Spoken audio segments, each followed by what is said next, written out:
உண்மை சம்பவம். இன்னைக்கு நான் உங்ககிட்ட ரியலா நடந்த ஒரு கோஸ்ட் ஸ்டோரி பத்தி தான் ஷேர் பண்ண வந்திருக்கேன்.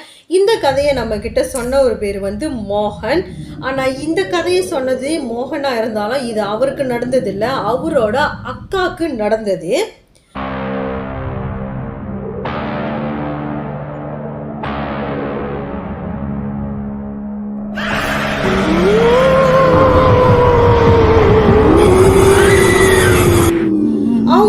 அவங்க அக்காவுக்கு ஒரு பிள்ளை இருக்காங்க, 6 வயசு ஒரு குழந்தை. அப்புறம் அவங்க ஹஸ்பண்ட் என்ன வேலை செய்கிறாங்க நீங்கள் பார்த்தீங்கன்னா, இந்த லோரி ஓட்டிகிட்டு போயிட்டு பக்கத்துலலாம் போயிட்டு வெஜிடபிள், பக்கத்து ஊரில் வெஜிடபிள்லாம் போட்டுட்டு வந்துட்டு இருப்பார். ஸோ வீட்டுக்கு வந்து டெய்லி வர மாட்டாங்க, 4 நாளைக்கு ஒருக்கா அந்த மாதிரி தான் வந்துட்டு இருப்பார். அப்போது இப்போவே இருக்கிற அவங்க வீட்டில் வந்து அக்ரிமெண்ட் முடிஞ்ச காரணத்தினால அவங்க வேறு வீட்டுக்கு போக வேண்டிய சூழ்நிலை ஆயிடுச்சு.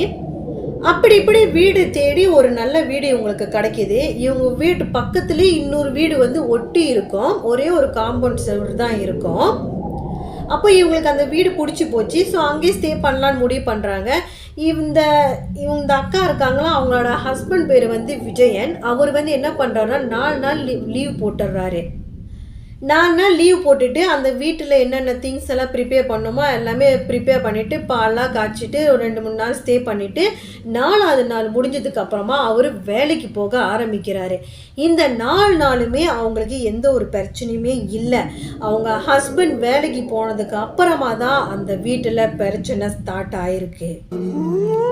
அன்னைக்கு மத்தியானம் ஆகுது. அப்போ தனம் என்ன பண்ணுறாங்கன்னா, அவங்க சாப்பிட்ட மங்கு எல்லாத்தையுமே வந்து கழுவிக்கிட்டு இருக்காங்க. ஸோ அந்த மங்கெல்லாம் கழுவிட்டு அங்கே ஒரு சைடில் வந்து ஒரு ஸ்லாப் இருக்குது, எல்லாத்தையும் இங்கே கழுவிட்டு அங்கே போய் அடுக்கி வைக்கிற மாதிரி வரும். அப்போ இவங்க என்ன பண்ணுறாங்கன்னா, எல்லாத்தையும் கழுவிட்டு ஃபஸ்ட்டு இங்கேயே வைக்கிறாங்க, ஒரேடியாக எடுத்து போய் அடுக்கி வச்சிடலாம் அப்படின்ட்டுன்னு. அப்போ இவங்க கழுவி முடிச்சுட்டு சரின்னு திரும்பி பார்க்குறாங்க. அவங்க கழுவி வச்ச எல்லா மங்குமே அந்த ஸ்லாப்பில் போயிட்டு யாரோ அடுக்கி வச்ச மாதிரி வரிசையாக அடுக்கி இருக்குது. அதை பார்த்தோன்னா தனத்துக்கு பயங்கர ஷாக் ஆயிடுச்சு. எப்படி இப்படி போய் அங்கே அடுக்கி வச்சுருக்க முடியும், நான் அடுக்கி வைக்கலையே அப்படின்னு. அப்புறம் கொஞ்ச நேரம் அவங்க என்ன திங்க் பண்ணுறாங்கன்னா, மேபி நானே அடுக்கி வச்சுட்டு நானே மறந்துட்டேன் போல் அப்படின்னு இதை நார்மலாக எடுத்துக்கிட்டு அதுக்கப்புறம் அந்த நைட்டு வந்து இவங்க போய் படுத்து தூங்குறதுக்கு போகிறாங்க.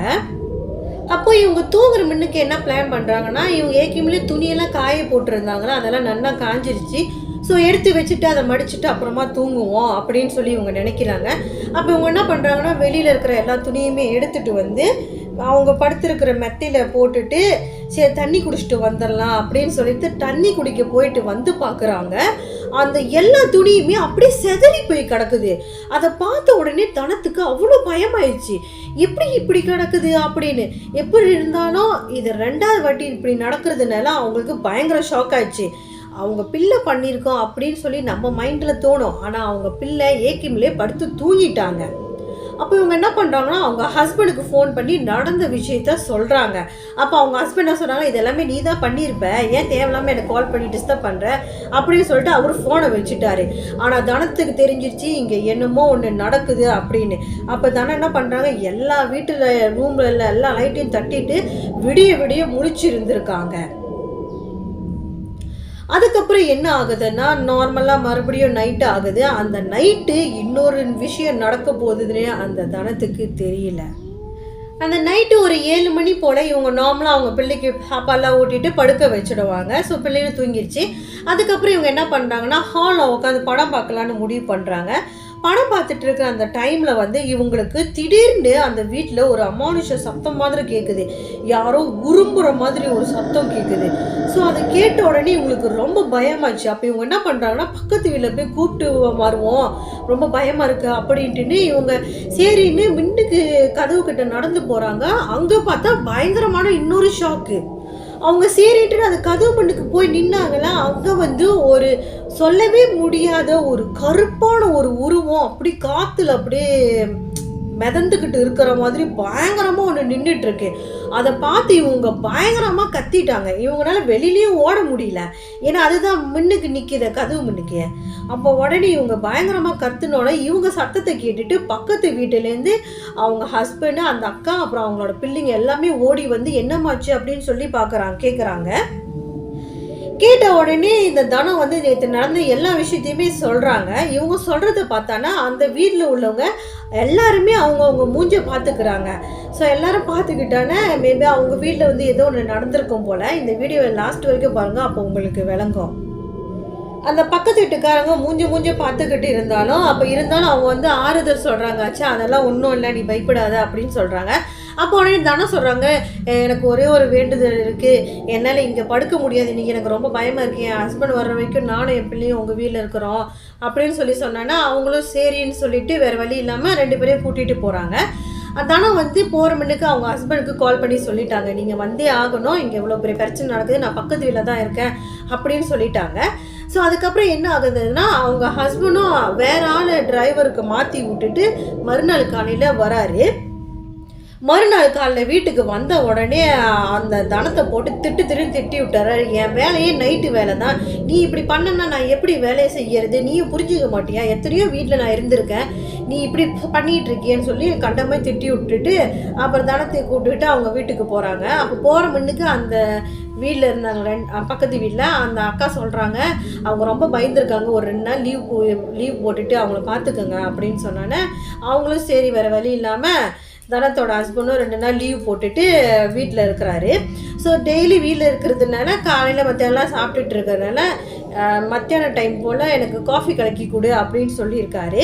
அப்போது இந்த பிள்ளை வந்து பக்கத்து வீட்டு பிள்ளைங்களோடு சேர்ந்து வெளியில் விளாண்டுக்கிட்டு இருக்கு. அப்போது தனம் என்ன பண்ணுறாங்கன்னா அவங்க ஹஸ்பண்டுக்கு காஃபி போட்டு கொடுத்துட்டு அதுக்கப்புறம் சொல்கிறாங்க, மத்தியானம் நைட்டுக்கு வேறு நான் சமைக்கணும், ஸோ கொஞ்ச நேரம் படுத்துக்கிறேன் அப்படின்னு சொல்லிட்டு அந்த ஹால்லேயே அவங்க படுத்திருக்காங்க. இவர் வந்து சோஃபா மேலே படுத்திருக்காரு. ஸோ அவர் படுத்து டிவி பார்த்துட்டு இருக்கிற அந்த டைமில் மணி ஒரு 7 இருக்கும். 7 மணி ஆகணுன்னா அப்போ அவர் என்ன நினைக்கிறாருன்னா, ஐயோ எழுப்ப சொன்னால சமைக்கணும் அப்படின்னு சொல்லிட்டு எழுப்புறதுக்கு அந்த சைட்டு திரும்பின கையோட அவருக்கு ஒரு பயங்கரமான ஷாக் ஆயிடுச்சு. நம்ம தனம் என்ன உருவத்தை முன்னுக்கு பார்த்தாங்களோ அதே உருவம் தனத்துக்கு பக்கத்தில் நின்றுக்கிட்டு இருக்கிறத அவங்க ஹஸ்பண்ட் பார்த்துடுறாங்க. பார்த்த கையோட அவருக்கு என்ன பண்ணுறது தெரியாதுன்னா கையில் வந்து ரிமோட் வச்சுருந்தாரு, டிவி ரிமோட்டு, அதை விட்டு ஒரே வீசு. அதை வீசின கையோட அந்த உருவம் வந்து அப்படியே அப்படின்னு சொல்லி உரும்பிட்டு டக்குன்னு அங்கேருந்து வெளியில் காத்தா அப்படியே பறந்து போகிறத அவங்க ஹஸ்பண்ட் கண்ணுக்கு எதிர்க்க பார்த்துருக்காரு. ஸோ பார்த்துக்கையே அந்த ரிமோட் கீழே விழுந்துச்சுன்னா அந்த சத்தத்தில் வந்து தனம் எணிச்சிட்டு என்ன ஆச்சுங்க, ஏன் ரிமோட்டை உடச்சி வச்சுருக்கீங்க அப்படின்னு சொல்லி கேட்கும் போது தான் அவர் என்ன பண்ணுறாருன்னா தனத்தை கட்டி பிடிச்சிக்கிட்டு சொல்கிறாரு, இந்த மாதிரி நான் உண்மையிலே நேராக பார்த்தேன், நீ சொன்ன மாதிரி ஒரு உருவத்தை நான் பார்த்தேன் அப்படின்னு சொல்கிறாரு. அப்போ தனம் வந்து அதை கேட்ட உடனே உட்காந்து அழுந்துக்கிட்டு இருக்காங்க. அப்போ அவங்க ஹஸ்பண்ட் என்ன முடிவு எடுக்கிறாருன்னா, இன்னுமேலே ஒரு நிமிஷம் கூட இந்த வீட்டில் நம்ம இருக்கக்கூடாது சொல்லிட்டு பக்கத்து வீட்டில் போய் சொல்கிறாங்க, இன்றைக்கி ஒரு நாள் நாங்கள் குடும்பத்தோடு உங்கள் வீட்டில் தங்கிக்கிறோம், நாளைக்கு காலையில் எல்லா திங்ஸும் எடுத்துகிட்டு பக்கத்து ஊரில் எங்கள் சொந்தக்காரங்க இருக்காங்க, அங்கே போயிட்டு அங்கேயே நாங்கள் ஏதாவது வீடு பார்த்து இருந்துக்கிறோம் அப்படின்னு சொல்கிறாங்க. அதுக்கப்புறம் தான் அந்த வீட்டில் இருக்கிறவங்க வந்து அவங்களுக்கு நடந்த அனுபவத்தை சொல்ல ஆரம்பிக்கிறாங்க. அவங்க வைஃபுக்கு என்ன நடந்துச்சோ அந்த விஷயம் அப்படியே இவங்களுக்கும் நடந்திருக்கா. ஒரு டைம் என்ன நடந்திருக்குன்னா, இந்த பக்கத்து வீட்டுக்காரங்க வந்து அந்த அக்கா வந்து சமைச்சிட்டு இருந்திருக்காங்க. அப்போ அவங்க ஹஸ்பண்ட் குளிச்சுட்டு இருக்கும்போது அவர் வந்து துண்டு எடுத்துருவா மறந்துட்டேன் எடுத்துருவான்னு சொல்லி கேட்டுகிட்டே இருந்திருக்காரு. அப்போ இவங்க வந்து போய் எடுத்து கொடுக்கல, டக்குன்னு யாரும் போய் அவருக்கு துண்டு எடுத்து கொடுத்துருக்காங்க. அப்போ அவரும் தலையை தோட்டிக்கிட்டு வெளியில் வந்தோடனே, இவ்வளோ சீக்கிரமாக நீ கிச்சனுக்கு ஓடிட்ட, டவலை கொடுத்துட்டு இவ்வளோ சீக்கிரம் ஓடிட்டியா நீ அப்படின்னு சொல்லி கேட்டோன்னு தான் அப்போ அந்த அக்கா சொல்கிறாங்க, நான் உங்களுக்கு டவல் எடுத்து கொடுக்கவே இல்லையே, நான் இப்போ இந்த இட்லி செஞ்சிட்டு இருக்கேன், அதை முடிச்சுட்டு வரலாம் அப்படின்னு வெயிட் பண்ணிட்டு இருந்தேன், நான் உங்களுக்கு எடுத்து கொடுக்கலன்னு சொன்னோன்னா அவருக்கு பயங்கர ஷாக் ஆயிடுச்சு. இன்னும் பயங்கரமான விஷயங்கள் எல்லாம் நடந்திருக்குன்னு அவங்க வந்து அவங்கக்கிட்ட ஷேர் பண்ணிகிட்டு இருக்காங்க. அதுக்கப்புறம் இந்த 2 வீட்டாரும் என்ன பிளான் பண்ணுறாங்கன்னா, நம்ம வந்து ஹவுஸ் ஓனர்கிட்ட சொல்லிடலாம் அப்படின்னு சொல்லி முடிவெடுக்கிறாங்க. ஹவுஸ் ஓனர்கிட்ட சொன்னாங்கன்னா அப்போ ஹவுஸ் ஓனர் சொல்கிறாரு, என்னப்பா நீங்கள் இப்படி பேசுகிறீங்க, இது வந்து புது வீடு, நீங்கள் தான் இந்த வீடு கட்டணுன்னு ஆளாக வந்து இருந்திருக்கீங்க, அதுக்குள்ளே எப்படி இந்த வீடு இவ்வளோ பிரச்சனைலாம் வரும் அப்படின்னு சொல்லி பேசுகிறாங்க. சரி இருந்தாலும் இருங்க, நான் வந்து நம்பூதிரியை கூப்பிட்டு என்ன தான் நடக்குதுன்னு சொல்லி பார்த்துடலாம் அப்படின்னு சொல்கிறாங்க. அப்போ நம்பூதிரியை வர வச்சு பூஜைகள் எல்லாம் நடக்குது. ஸோ பூஜைகள்லாம் நடக்கிறப்ப நம்மளை முன்னுக்கு பார்த்தாங்களா அந்த பெரிய ஒரு கருப்பு உருவம், அந்த உருவம் வந்து அங்கே வந்து உட்காந்தானே அந்த உருவம் வந்து அந்த நம்பூதிரி கிட்ட எல்லா விஷயத்தையுமே சொல்லுது. அந்த உருவம் வந்து ஆண் உருவமும் இல்லை பெண் உருவமும் இல்லை, அது வந்து ஒரு ஜின்னு. அதுக்கப்புறம் அந்த ஜின்னு என்ன சொல்லுதுன்னா, இது வந்து நான் இருந்த வீடு, நான் என் குடும்பம் என் பிள்ளைங்க எல்லாம் இருந்த வீடு. இவர் பாட்டுக்கு வந்து இடிச்சு புதுசா ஒரு 2 வீடை கட்டி விட்டாங்க. அங்க வந்து இந்த 2 குடும்பமும் சந்தோஷமா இருக்கிறத பார்த்துட்டு நான் எப்படி நிம்மதியா இருக்க முடியும்? அதனாலதான் நான் அவங்கள பழி வாங்க போறேன், நான் அவங்கள கொல்லாம விட மாட்டேன் அப்படின்னு சொல்லி பயங்கரமா பேச ஆரம்பிச்சிடுச்சு. அப்ப இந்த நம்பூதிரியே அந்த ஹவுஸ் ஓனர் என்ன சொல்றாங்களா, இது அதோட இடம், அதுகிட்ட கொடுத்துருங்க, நம்ம ஒன்றும் பண்ண முடியாது அப்படின்னு சொல்லி அவரும் கையை விரிச்சிட்டாரு. அப்ப இவங்க 2 வீட்டுக்காரங்க என்ன பண்றாங்கன்னா, அந்த இடத்த விட்டு ஓடியே போயிடணும்னு சொல்லிட்டு டக்குன்னு அன்னைக்கு நைட்டே எல்லா திங்ஸையும் ப்ரிப்பேர் பண்ணி எடுத்துட்டு அவங்கவுங்க ஊருக்கு கொண்டு போயிடுறாங்க. பல மாதங்கள் ஆகி நம்ம தனா அக்கா இருக்காங்களா, அவங்களோட ஹஸ்பண்ட் வந்து என்ன பண்ணுறாரு, அந்த சைட்டு போய் பார்ப்போமே அப்படின்னு லைட்டாக போகிற வழியில் பார்த்துருக்காரு. அந்த வீடு வந்து புதுசாக கட்டின வீடு தானே, அந்த வீடு உடஞ்சி அப்படியே ஒரு செவுரெல்லாம் சாஞ்சி போய் கடந்திருக்கு. இது எல்லாமே அந்த ஜின்னோட வேலை தான். அது குடும்பத்துக்கு அது வீடை வந்து ப்ரிப்பேர் பண்ணியிருக்குது. இதே மாதிரி உங்களோட லைஃப்லேயும் நடந்திருக்கா? அப்போ மறக்காமல் நீங்கள் என்கிட்ட ஷேர் பண்ணுங்கள், நான் அதை மக்கள்கிட்ட கொண்டு போய் சேர்க்குறேன். என் சேனலில் நிறைய பேர் பார்க்குறீங்க, சப்ஸ்கிரைப் பண்ண மாட்டேறீங்க. இந்த கெட்டப்பை பார்த்து நிச்சயம் சப்ஸ்கிரைப் பண்ணுங்கள். அப்புறம் பேய் வீடியோ பிடிச்சவங்களுக்கு இந்த வீடியோவை ஷேர் பண்ணுங்கள். மறக்காமல் ஒரு லைக் பட்டனை தட்டி விட்டுடுங்க. அடுத்த வீடியோவில் சந்திப்போம்.